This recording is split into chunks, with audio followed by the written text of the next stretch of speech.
नमस्कार जय श्रीकृष्ण वंदे मातरम प्रसंगटी आम आलोचना करवा किंतु आज गोटे दृश्य देखू ये हूँ देखूँ ये हूँ बैतरणी नदी मालिकार प्रसंगटी आलोचना करेंगे। देखो केते जीवजंतु मान प्रति खराब परिस्थिति आगक आसूँ। देखो गोटे विराट काय माछ आपण मैंने देखिथे ये माछ को देखिपे किभली माछ आपण मैंने देखूँ ये हूँ केते बड़ माछ देखूँ किभली भाव मरिकी पड़ी। ये हूँ गोटे रोही माछ आपण मैंने देखिपे किभली माछ देखूँ केते बड़ माछटे मरिकी पड़ी। बैतरणी नदी ये हूँ बैतरणी नदी आपण मैंने सीधा सड़क देखिपे ये केते बड़ माछटे मरिकी पड़ी। देखो केते जीवजंतु प्रति भयानक समस्या आसूँ आपण मैंने निजे देखिपे। ये माछटी आपण मैंने देखूँ ये पड़ी रही है बर्तमान देखो ये माछटी यही जगार ही पड़ी रही है आपण मैंने देखूँ ये हूँ बैतरणी नदी ये हूँ आपण मैंने देखूँ यही जगार ही माछटी पड़ी रही है आपण मैंने देखूँ केते बड़ माछ ये हूँ बैतरणी नदी देखूँ किभली भाव ये केते बड़ माछ देखूँ ये आपण मैंने आश्चर्य हो माछ को देखिए आपण मैंने देखूँ केते बड़ जल जीव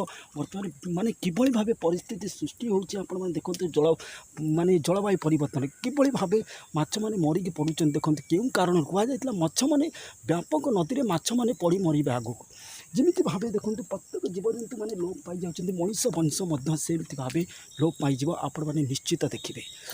जय श्रीकृष्ण वंदे मातरम।